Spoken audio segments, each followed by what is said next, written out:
बिस्मिल्लाहिर्रहमानिर्रहीम। अस्सलाम वालेकुम। आज हम अपना नेक्स्ट टॉपिक स्टार्ट करेंगे जो कि हमारे पास cervical spondylosis.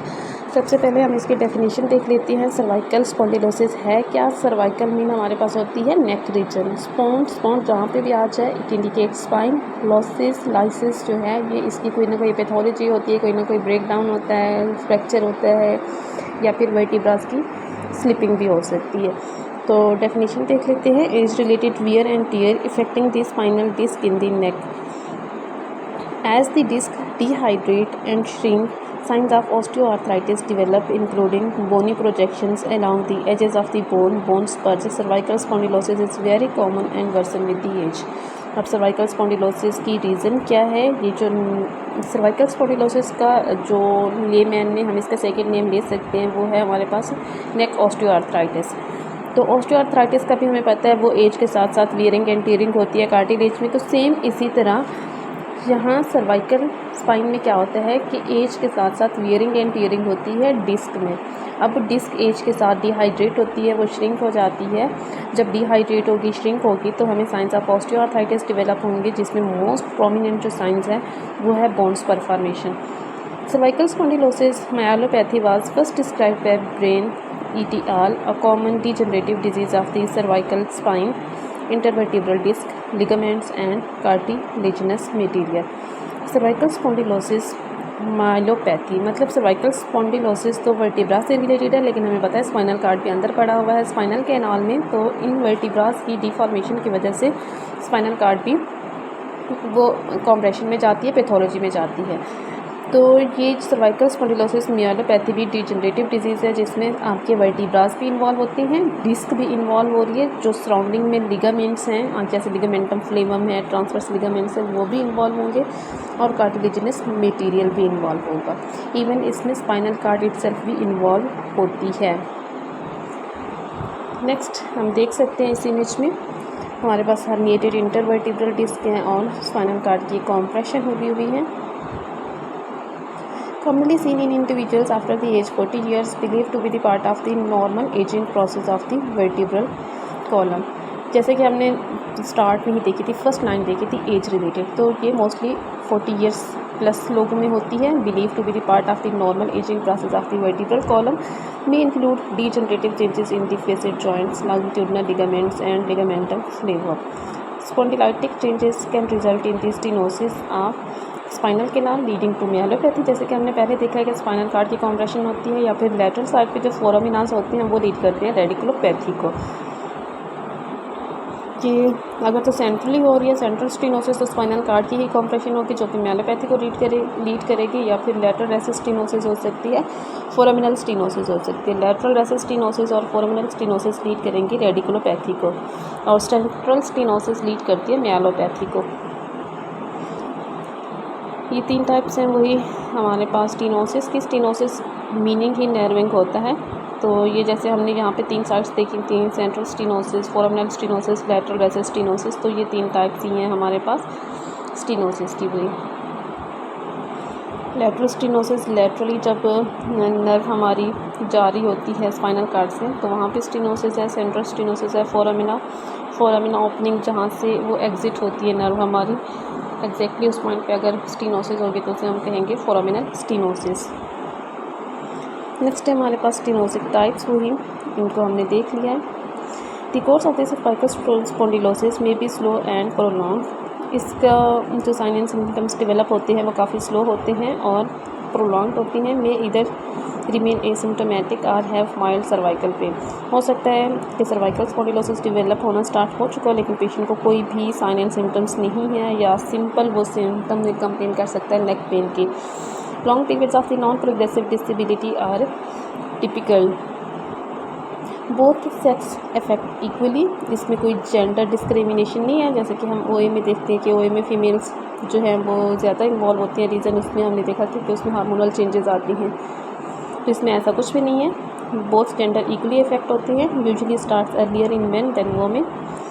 Morbidity ranges from, अब इसकी वजह से जो मॉर्बिडिटीज़ आती हैं, क्रोनिक नेक पेन है, रेडिकुलोपैथी है, diminished cervical range of motion, headache होगा, और ये हेडेक प्रीडोमिनेंटली सब ऑक्सीपिटल होगा, पीछे की तरफ नीचे वाला जो सर का हिस्सा है वहाँ पे दर्द होगा। Myelopathy leading to the weakness and impaired fine motor coordination quadriparesis or the sphincter dysfunction in advance cases. Myelopathy वही हमने पढ़ा है कि सर्वाइकल कॉर्ड इटसेल्फ जब कॉम्प्रेशन में जाएगा तो उसकी वजह से मोटर फंक्शन जो हमारे हैं वो लॉस्ट हो सकती हैं, हमारी सेंसेशन जा सकती हैं। क्वाड्रिप्रीसिस मतलब हमारी चारों लिम्स इन्वॉल्व हो सकती हैं, वीकनेस में जा सकती है। क्वाड्री मीन 4 एंड पेरिसिस कहते हैं वीकनेस को। स्फिंक्टर डिसफंक्शन इन एडवांस केसेस। स्फिंक्टर में ये जो हमारे एनल स्फिंक्टर है या फिर हमारे जो उसमें हैं यूरिनरी ब्लैडर के स्फिंक्टर्स हैं उनमें भी डिसफंक्शनिंग स्टार्ट हो सकती है, जिसकी वजह से faecal incontinence and urine incontinence की भी कंप्लेन कर सकता है पेशेंट। एनाटॉमिकल फीचर्स हैं एटलस और एक्सिस। अगर हम वर्टिब्रास की बात करें तो इसमें ये दो एटिपिकल वर्टिब्रास होते हैं। फर्स्ट वर्टिब्रा है हमारे पास एटलस और सेकंड वर्टिब्रा होता है C2 एक्सिस। इन दोनों के जो एनाटॉमिकल फीचर्स हैं वो बाकी टिपिकल वर्टिब्रास से थोड़े से चेंज होते हैं, इसलिए ये स्लाइड ऐड की गई है, हम देख सकते हैं इन दोनों को। और ये हमारे पास है बाकी C3 से लेकर रिमेनिंग C7 तक के वर्टिब्रास जिनको हम टिपिकल कहते हैं, ये उनकी प्रेजेंटेशन है। अगर हम इसमें देखें तो हमें ये सारी पैथोलॉजीज एक ही स्लाइड में नज़र आ रही हैं। सबसे पहले अगर हम देखें तो नॉर्मल डिस्क की अब आप शेप देख लें, थिकनेस देख लें और उसकी अपीयरेंस देख लें। डिजनरेटेड डिस्क वो इस तरह से हो कि उसकी थिकनेस भी कम हुई है और बीच में आपको एक फिशर सा नज़र आ रहा है। बल्जिंग डिस्क है जो कि वर्टिब्रा से थोड़ी सी बाहर आई हुई है, बल्ज आउट हुई है। हर्निएटेड डिस्क है, ये भी थोड़ी सी बाहर की तरफ आई हुई है। थिनिंग डिस्क है, नॉर्मल से थिन हो चुकी है, डायमीटर इसका कम हो चुका है, थिकनेस कम हो चुकी है। Disc degeneration with osteophyte formation. अब देखिए इसमें डिस्क बिल्कुल हमें नज़र ही नहीं आ रही, डिस्क श्रिंक हो चुकी है, डिहाइड्रेट हो चुकी है। तो वो जो हमारे पास फोर्सेस हैं सारी फ्रिक्शनल फोर्सेस वो वर्टिब्रास पे ही जाएंगे, तो वर्टिब्रास में क्या होगी, बोनी फॉर्मेशन होगी जिन्हें हम कहते हैं ओस्टियोफाइट्स फॉर्मेशन। ओस्टियोफाइट फॉर्मेशन फिर फर्दर कॉम्प्लिकेशंस को लीड करेंगे।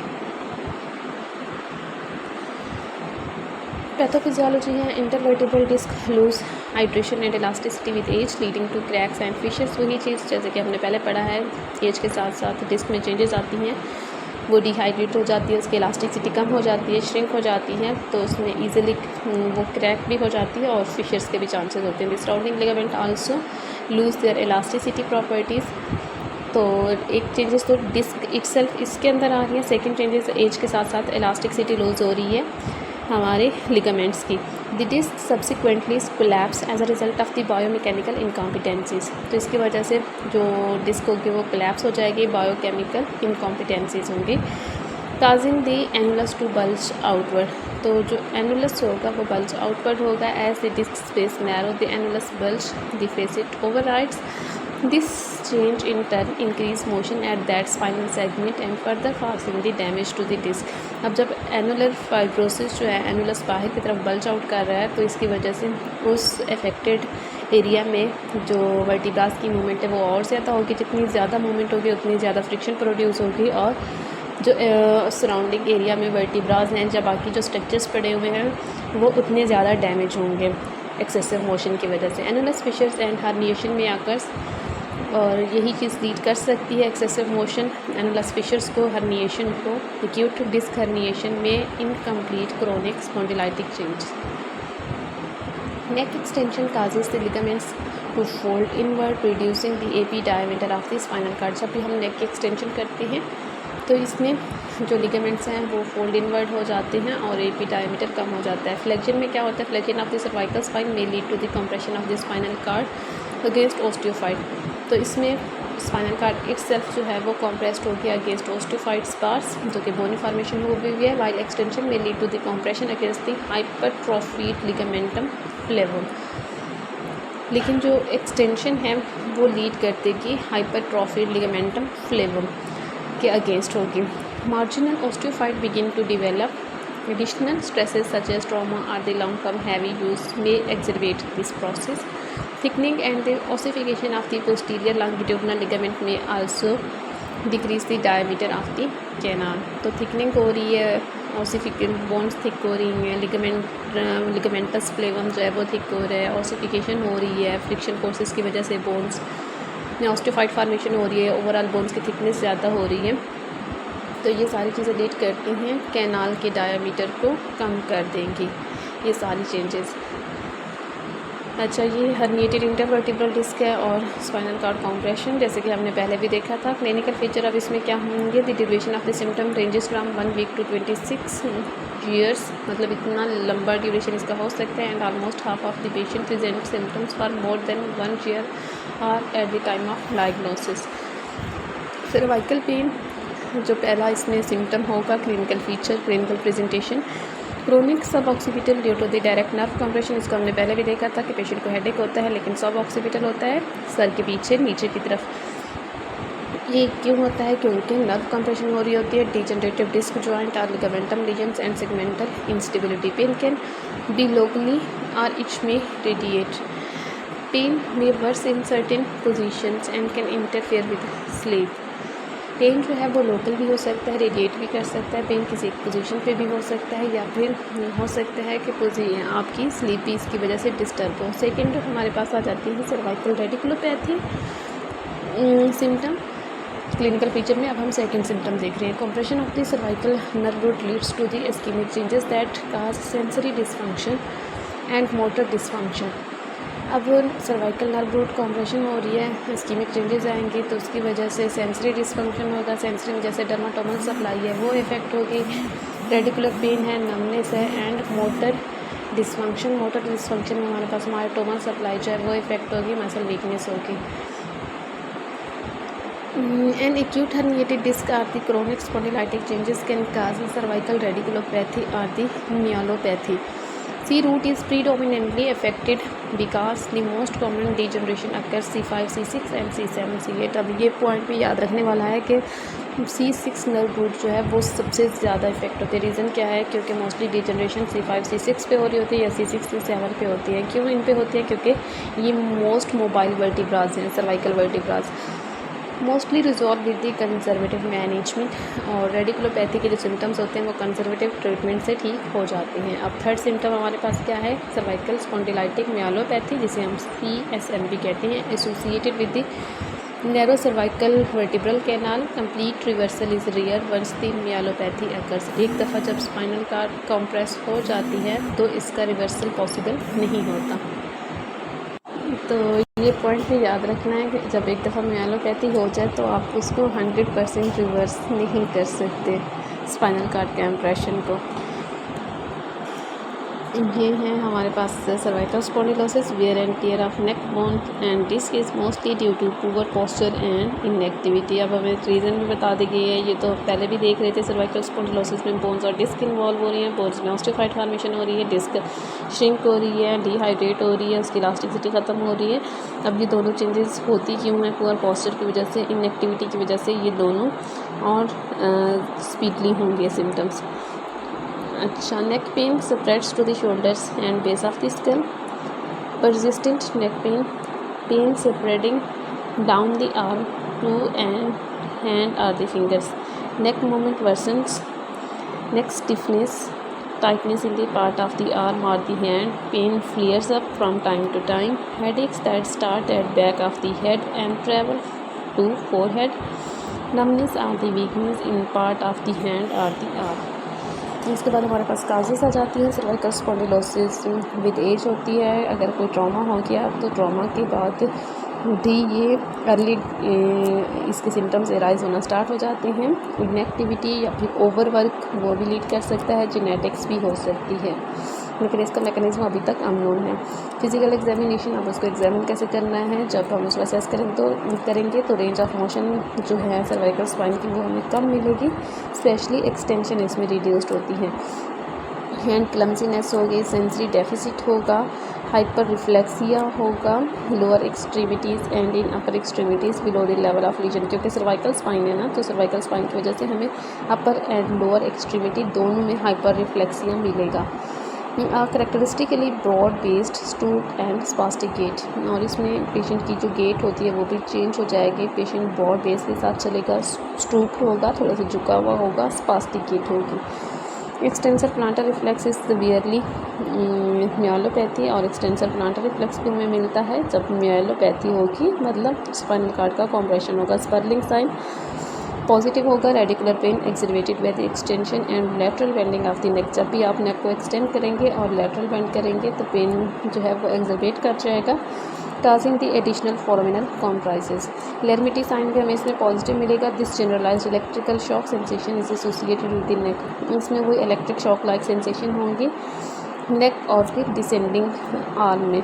हॉफमैन साइन भी इसमें हमें पॉजिटिव मिलता है। Reflex contraction of the thumb and index finger occurs in response to the tapping और द फ्लिकिंग द नेल। जब भी हम टेप या फ्लिक करेंगे नेल को तो जो थंब और इंडेक्स फिंगर है उनकी कॉन्ट्रैक्शन हो जाएगी, रिफ्लेक्स कॉन्ट्रैक्शन होती है। This sign is evidence of an upper motor neuron lesion. जब भी आपको हॉफ साइन पॉजिटिव मिलता है तो इसका मतलब है अपर मोटर न्यूरॉन लीजन हुआ है। इमेजिंग है फर्दर कंफर्मेशन के लिए फिज़िकल एग्जामिनेशन के बाद हम कोई ना कोई रेडियोग्राफी सजेस्ट करते हैं। इमेजिंग में हम सिंपल एक्सरे बता सकते हैं पेशेंट को, ताकि हमें वर्टिब्रास का पता चल सके, वर्टिब्रास में क्या क्या चेंजेस हो चुकी है। सीटी स्कैन और एमआरआई हम सॉफ्ट टिश्यूज़ को देखने के लिए कराते हैं, दोनों सीटी भी और एमआरआई भी। एक्सरे सर्वाइकल स्पॉन्डिलोसिस इसमें हम देख सकते हैं, हमें बोन्स ही नज़र आ रही हैं, सर्वाइकल वर्टिब्रास ही नज़र आ रही हैं। इसमें आइडेंटिफिकेशन हमारी क्या है, क्या फाइंडिंग है, नैरो डिस्क स्पेस मिल रही है और बोन्स पर फॉर्मेशन मिल रही है। ये हमारे पास सीटी और एमआरआई है। हिस्टोलॉजी है, माइक्रोस्कोपिक एग्जामिनेशन। फर्दर ये थर्ड चीज़ होगी, पहले फिजिकल एग्जामिनेशन फिर रेडियोग्राफ्स। अब थर्ड क्या है, हिस्टोलॉजी है, जिसे हम माइक्रोस्कोपिक एग्जामिनेशन भी कहते हैं। Thinning and fragmentation of the articular cartilage में observe the normal smooth white articular surface become irregular and yellow. Articular cartilage thin होगा और फ्रेगमेंटेड होगा। Normal smooth white articular surface जो है वो इरेगुलर और येलो हो चुकी होगी। Continued loss of the articular cartilage leads to the exposure of the areas of the subchondral bone which appear as aberration. Fibrosis increases bone formation and cystic changes frequently occurs in the form of the nodules at the bone edge. DD इसका क्या है, differential diagnosis. Congenital और non सेरी malformation हो सकती है, tether cord या फिर syringomyelia. Acquired trauma, herniated intervertebral disc fibrosis, extramedullary या फिर हेमाटोपोइसिस। न्यूप्लास्टिक में इसका डीडी क्या है, स्पाइनल कार्ड का ट्यूमर हो सकता है, कार्सिनोमैटस मेनिंजाइटिस हो सकता है, पैरानियोप्लास्टिक सिंड्रोम हो सकता है। वास्कुलर काजेस में इसका अगर हम डीडी देखें तो हीमाटोमा हो सकती है, स्पाइनल कार्ड इन्फॉक्शन है या फिर स्पाइनल आर्टेरियोवीनस मैलफॉर्मेशन है। Auto immune related multiple sclerosis के साथ भी ये हो सकता है, सस्पेक्शन इसकी हो सकती है। इसको हम वही डिफ्रेंशिएट करेंगे फ्रॉम मल्टीपल स्क्लेरोसिस। इन्फेक्शियस में जो इसका डीडी बनता है वो पैरास्पाइनल एब्सिस है, ऑस्टाइटिस है, ऑस्टियोमाइलाइटिस है या फिर पायोजेनिक डिस्साइटिस है। एमायोट्रोफिक लैटरल स्क्लेरोसिस। ट्रीटमेंट के लिए हम फिजिकल थेरेपी सजेस्ट करेंगे। Immobilised limit the cervical motion of the neck whereby reducing the nerve irritation. सबसे पहले तो इमोबिलाइजेशन कर देनी है, पेशेंट को जो है रेस्ट देना है, कोई भी वो सर्वाइकल मोशन ना करे ताकि नर्व की जो इरिटेशन है वो मिनिमाइज हो और हीलिंग हो सके। Soft collars are recommended for daytime use only. Soft collar भी पेशेंट यूज़ कर सकते हैं लेकिन सिर्फ डे टाइम में। मोर रिजिड आर्थोसिस, या तो अगर उसके सिम्टम्स बहुत सीवियर हैं तो फिर हम रिजिड आर्थोसिस भी दे सकते हैं, जिसके एग्जांपल हमारे पास फिलाडेल्फिया कॉलर है, माइनर्वा बॉडी जैकेट्स है। अब ये उनकी इमेजेस हैं हमारे पास। लेफ़्ट साइड पे फिलाडेल्फिया कॉलर है और जो राइट साइड पे वो हमारे पास Minerva body jacket. Isometric cervical exercises limit. इसके अलावा रेस्ट के अलावा हम पेशेंट को आइसोमेट्रिक कराएंगे। Neck isometrics. Cervical pillow can better align the spine during the sleep and provide a symptomatic relief of some patients. और साथ ही हम इसमें मॉडिफाइड पिलो यूज़ करवाते हैं पेशेंट से ताकि सिम्टोमेटिक रिलीफ मिल सके पेशेंट को। ये आइसोमेट्रिक नेक एक्सरसाइजेस हैं, उनकी पोजीशन दोनों साइड से, फ्रंट से करना है और बैक से करना है। पेशेंट खुद भी कर सकता है, फिजियोथेरापिस्ट भी ये आइसोमेट्रिक करा सकता है। Neck and upper back stretching exercises. इसके अलावा हम स्ट्रेचिंग करा रहे हैं। पहले हमने रेस्ट किया है, रेस्ट के लिए डिफरेंट कॉलर सजेस्ट किए, सेकंड पे हमने आइसोमेट्रिक्स कराई हैं और स्ट्रेचिंग करा रही हैं। लाइट एरोबिक एक्टिविटीज़ बता सकती हैं इन पेशेंट्स को। मोडेलिटीज़ जैसे कि मोइस्ट हीट है, अल्ट्रासाउंड है, डायाथर्मी ये यूज़ करेंगे। पेन मैनेजमेंट के लिए मैकेनिकल ट्रैक्शन यूज़ कर सकते हैं, useful because it promote immobilisation of the cervical region and widen the foraminal opening. इसमें ट्रैक्शन और मैकेनिकल ट्रैक्शन भी यूज़ कर सकते हैं और मैनुअल ट्रैक्शन भी यूज़ कर सकते हैं। ट्रैक्शन का इफेक्ट क्या होगा, फोरामिनल ओपनिंग जो है वो वाइड हो जाती है, तो जो नर्व की इरिटेशन है वो कम होगी। Manual therapy such as massage and mobilisation भी प्रोवाइड फर्दर रिलीफ। फर्दर हम मसाज भी कर सकते हैं, मोबिलाइजेशन भी कर सकते हैं, जो कि मैनुअल थेरेपी में आती है। मोबिलाइजेशन भी कर सकते हैं। मोबिलाइजेशन ग्रेड 1-2 में हम करेंगे पेन मैनेजमेंट के लिए, और 3-4 ग्रेड जो होते हैं वो रेंज ऑफ मोशन को इंक्रीज़ करने के लिए। जैसे कि हमने देखा है कि एक्सटेंशन इसमें बहुत ज़्यादा इफेक्टिव होती है। Manual traction may be better tolerated than the mechanical traction for some patients. बहुत सारे पेशेंट जो है वो मैनुअल ट्रैक्शन को ज़्यादा प्रेफर करते हैं, वो क्योंकि उसको ईजिली बियर कर सकते हैं। Exercises for the cervical spondylosis, ये एट होम हम पेशेंट को बता सकते हैं, घर पे एक्सरसाइजेस करें। लैटरल फ्लेक्शन है, आइसोमेट्रिक नेक साइड फ्लेक्सर्स है, आइसोमेट्रिक नेक फ्लेक्सर्स है, नेक रोटेशन है, नेक फ्लेक्शन है, isometric neck extension and the shoulder rolls, जिसको हम शोल्डर स्कूपिंग भी कहते हैं। Occupational therapy patient with the upper extremity weakness often lose their ability to perform activities of the daily living. Vocational activities are the recreational activities. Lifestyle modification in patients की हम करेंगे। Evaluation of the workplace ergonomics, postural training and vocational assistance। हम उसका work place environment देखेंगे, उसकी assessment करेंगे और उसी के अकॉर्डिंग फिर पेशेंट को हम असिस्ट करेंगे जो भी उसका वर्क प्लेस होगा।